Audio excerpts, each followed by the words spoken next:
Hey, we've been talking about evangelism, and I want to kind of go a little bit further down that road. And I was reading in Hebrews chapter 6, where Paul talks about getting old and people having been diligent and doing good things. And he goes, I know you'll keep doing it right up to the end. Well, I'm kind of hoping that for myself. And COVID has isolated us, don't know a whole lot of people. I moved here 3 years ago to San Diego, and I still only know really a handful of people. I know my neighbors on both sides of my house and down the street a little bit, and that's a very good thing, but I'd like to know them a little bit better. And culturally, there are some differences. We'd like to do a neighborhood barbecue or a block party, but most of my neighbors are Iraqis. And, I don't know what you feed them, what you put out. It's a little bit frightening to me. I'm kind of an introverted guy anyway.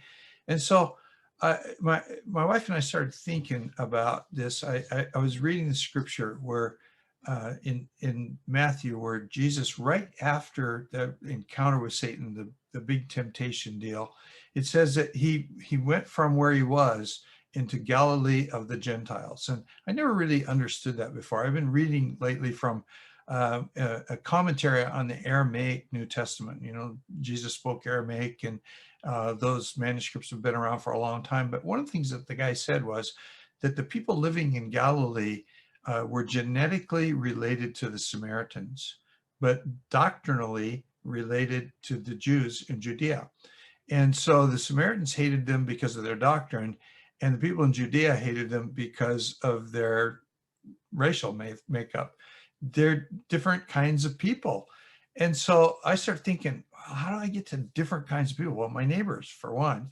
And so, not knowing really what to do, we've decided as a discipline that every Friday for the next few weeks, to see if it works or not, we're going to eat in a Mediterranean restaurant at lunchtime and try to get to know the people who hang out there.